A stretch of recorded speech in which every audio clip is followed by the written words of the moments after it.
Broadcasting from Silicon Valley, California, this is Conversations with Jennylyn.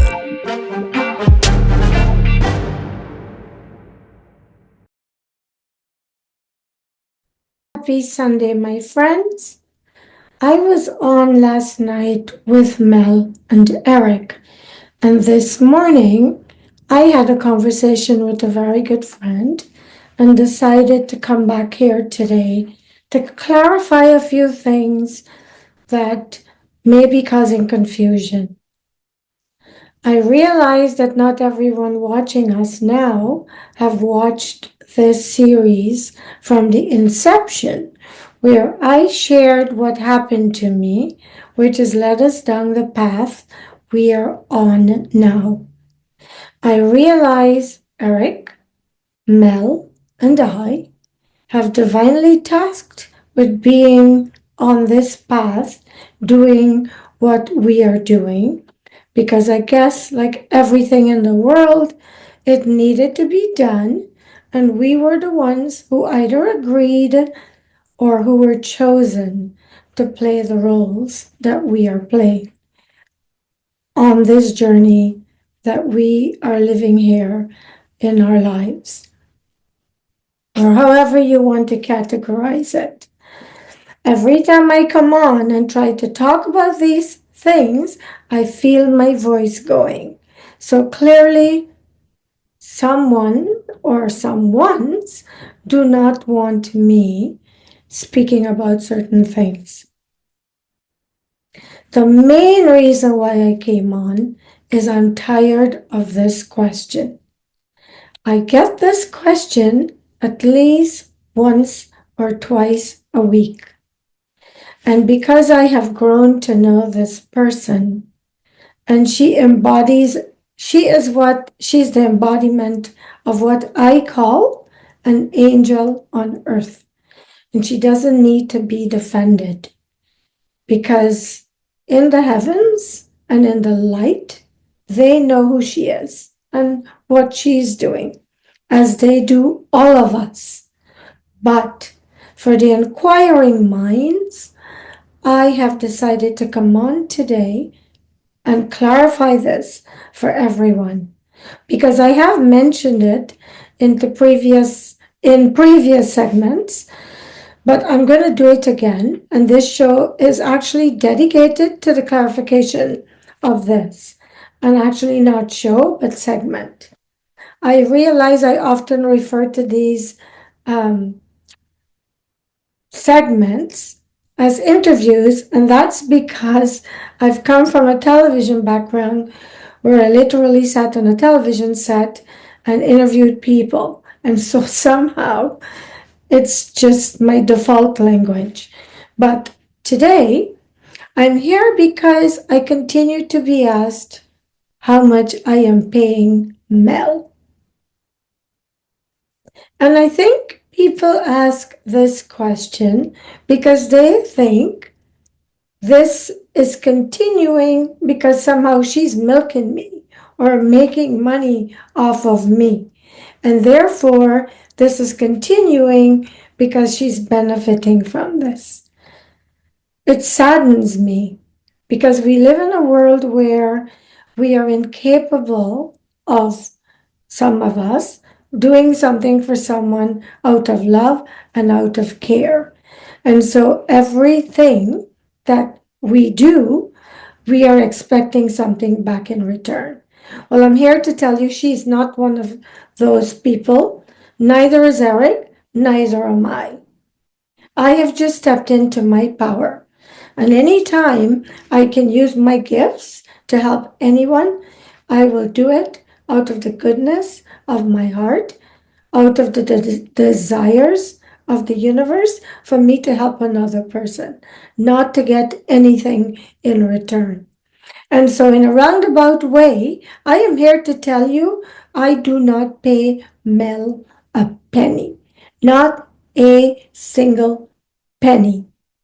She's always there when I reach out. If she's not, she's busy. Whenever she is free, regardless, she's there. She has spent hours with me, and recently Erik's been doing the same. because this battle has now become our battle, the three of us. So there's no way we could charge each other. So I want everybody to know I have never paid Mel any money except my initial consultation with her. When she didn't know who I was, I didn't know who she was. I was referred to her because I had a problem and I was seeking help. And I wrote to her and I paid her fee like everybody else. But once we had the initial meeting and she realized the complexities of my case, as a matter of fact, I don't even think she knew then. Because as you all know, we've been sharing it with you. We have been very transparent and we have been sharing all the events of this situation as it has unfolded. And so there's no way to tell a person how much this would cost because neither she nor I or Eric had any clue where we would end up. Do you think we knew we'd be dealing with people in Belgium and the I and the places we have shared, we find ourselves? Did you think that I knew I was so important in the dark world? I had a very tough, challenging life, but now I get why. So I no longer feel sorry for myself. I had a tough life because the dark side always know the power that I am, that I have, even before I knew it. So today I am here to tell you I don't pay Mel a penny. Now, if you reach out to Mel for a reading or whatever, you have to pay her because she has to pay her bills and she doesn't have another job and she has a family. And just like me, she struggles. We are not filthy rich. We have to work so we can afford to survive. And therefore, I'm not telling you that if you need help and you reach out to Mel to expect her to work for you for free. But she does not charge me anything because my situation is part, we believe, of all of our mission. And we were put together by the divine. So I'm hoping that you all understand that this is not continuing because Mel is making money. Trust me, God would never give her the power she has if that's who she was. So I always feel like I'm here defending someone who's been amazingly, unselfishly good to me. But I feel I need to do it because somehow it ruffles my feathers every time I get this question. And usually I know people care about me and they want to make sure that I'm not being further taken advantage of. But this is one person you never have to worry doing this to me. She's never asked me for anything. It's always me asking her. And this is the main reason why I've decided to come back on here today to do this segment. The other thing I wanted to talk about is to tell you. Oh, before I go on to the next subject, I want to say one other thing about Mel. Mel doesn't need me. She doesn't need me to get followers. She has over 16,000 followers on TikTok. And her YouTube channel, it's brand new. I don't even think it's 2 months old. And she already has 1,800 plus followers on YouTube. My show is almost 15 years old. And I think I'm barely at 12,000 plus. So my point is, Mel is not benefiting from helping me in any way, except she is doing what she has been divinely led to do. And let her be an example for this world that you don't have to keep taking money. People like me I have spent so much money over the years trying to get help, and all I encountered were rip-off artists who took my money knowing they couldn't help me and left me worse off than I was before. The only person in 20 years who has helped me is Mel, and she does not ask me for anything. And I'm not saying the people that I've gone to in the past weren't trying, but this was bigger than them, and they knew it. But some of them continued to milk my vulnerability. So for those people, I hand you over to God, like I do everyone who tries to harm me. If you try to harm me, I think you should go back and look at what I have shared to date, and you are going to find out how that ends. I don't hurt people. I have hurt people, but I don't sit and plan and execute with the intention to hurt. I have hurt people because I am human and because some things people expect from me I cannot deliver. So I hurt them. But it's not because I gain any kind of satisfaction from hurting other people. My goal in this life, which is why I put myself out there and share so honestly everything, whether I think you understand or not. If it's happening, I share it because my goal is to help anyone in my position or anyone who can benefit from what I am going through. I am a humanitarian, and my entire goal for breathing and waking up every day is to bring joy, peace, and aid when I can for any other human, because it is my belief, it is my drive, it is my desire to see no one suffering, being bullied, or taken advantage of. And nothing infuriates me than those who consult with the dark to hurt others, and no one knows better how that works than I.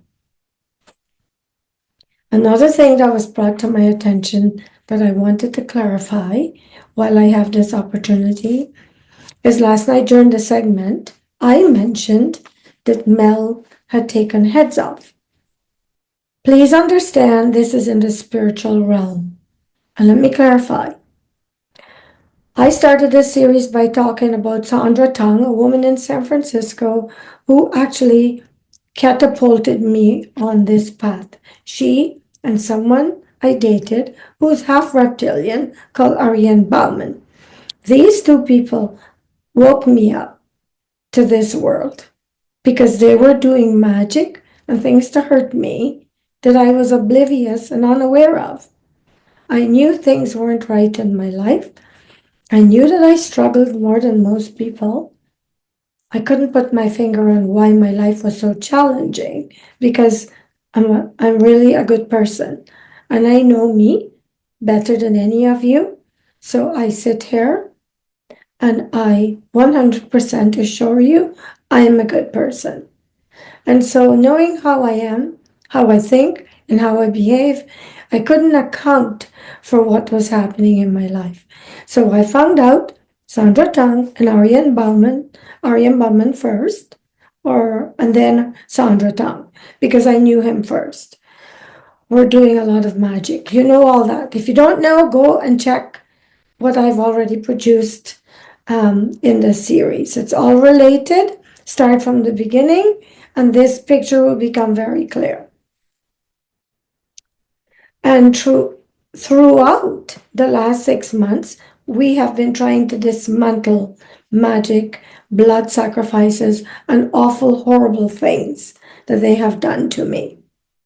And when I tell you that people were beheaded, it happened in the spiritual realm.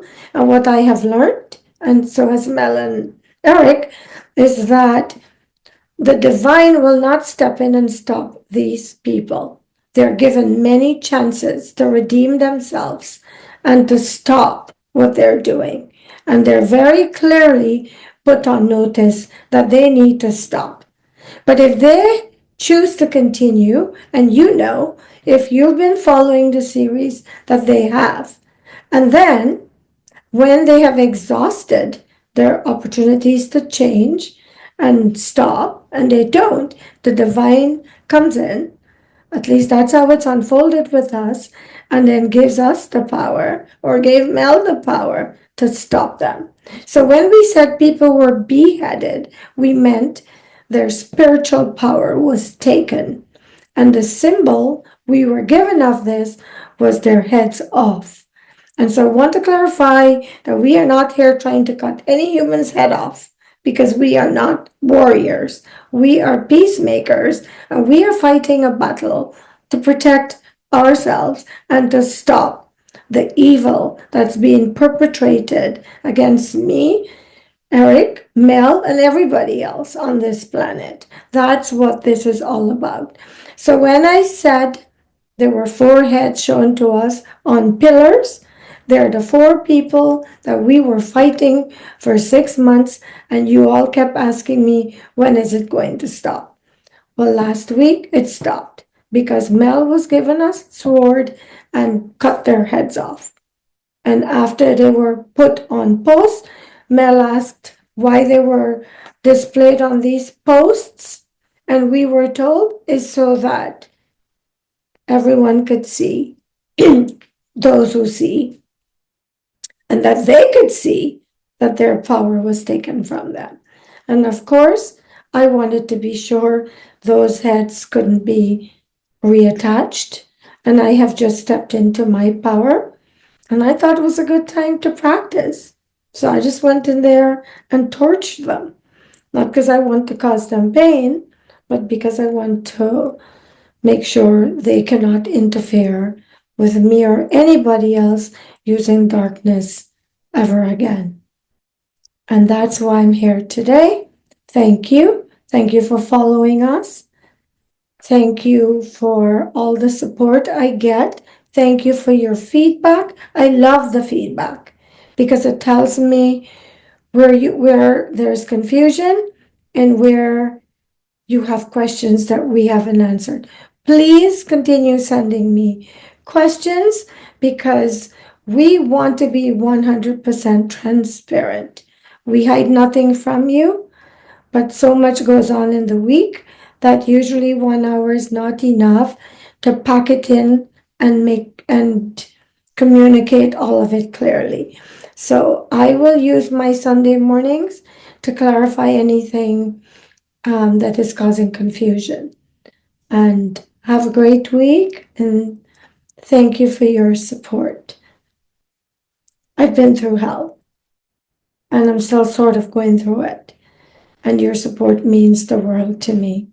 Mel, Erik, and I thank you, especially for keeping an open mind.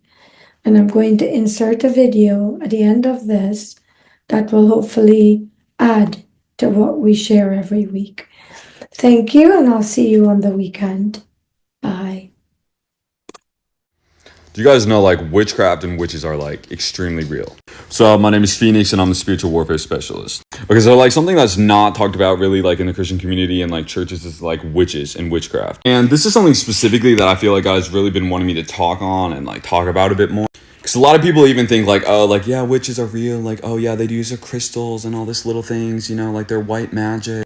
And like, yeah, sure, there's plenty of those, but there's also plenty of real, like hardcore witches doing like blood sacrifices, rituals, disgusting, horrific acts done to like children and other people.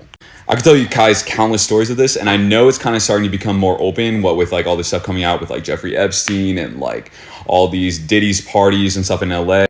And I actually have quite a few counters and stories about witches and like dealing with them, but I've just never really shared about any of these kind of, so I'm going to start sharing on these more. But like, it's very real, and you guys have to realize that even in the Bible, it talks about witches. One of the most famous stories is in 1 Samuel, verse in chapter 28. King Saul literally goes to this witch known as the Witch of Endor, and it's like he goes there for her to summon Samuel. the old prophet Samuel, that was like the prophet from God at the time in the kingdom. And like the whole thing is that like, it's not like it was like saying like, oh yeah, they're fake, like witches are all fake, they can't do this. Like, no. In that story, we know that King Saul literally goes to this witch of Endor, and she literally is able to summon the soul of Samuel. So like, that's the thing, is like, these things are real. Like, you guys have to realize, like, witchcraft, magic, sorcery, like all this stuff is legit. It's real. Satanic, like witchcraft, dark art, black magic, all of it.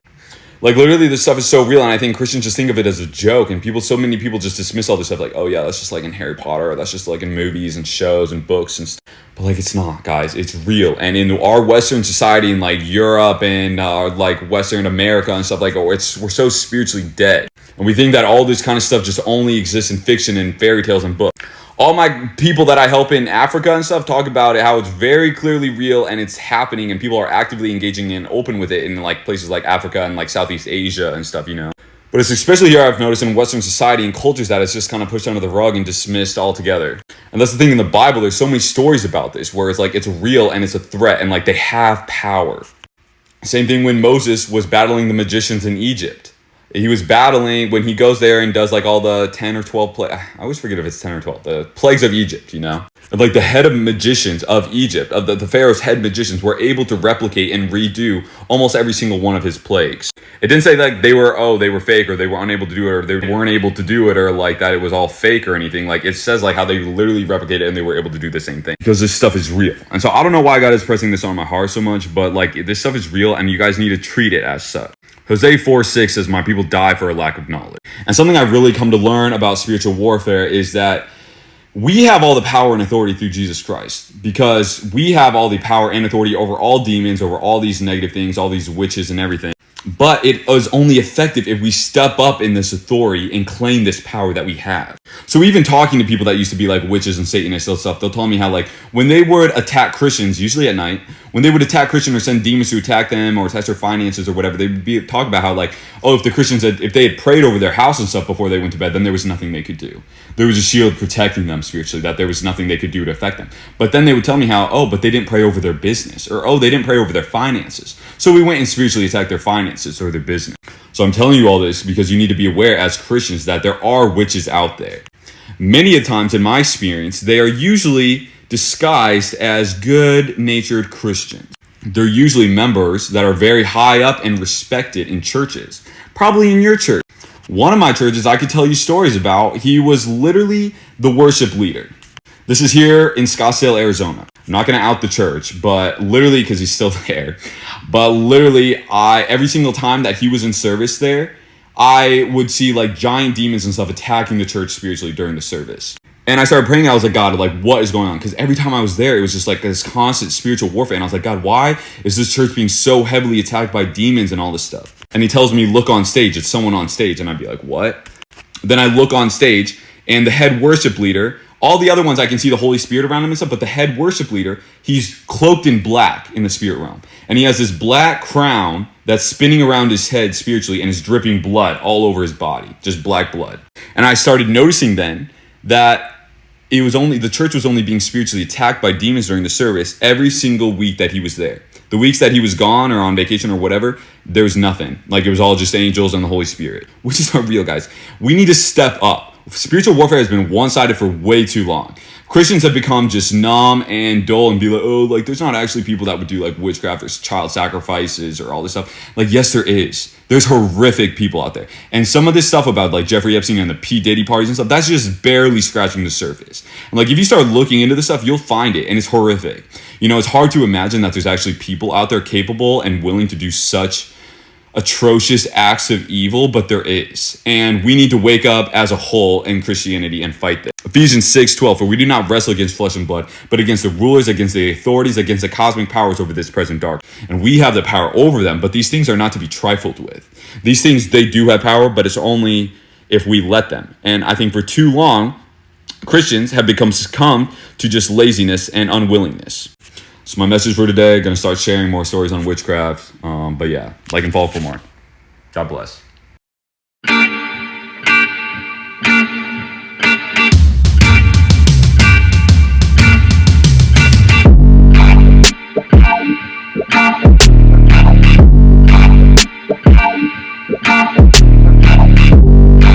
Broadcasting from Silicon Valley, California, this is Conversations with Jennylyn.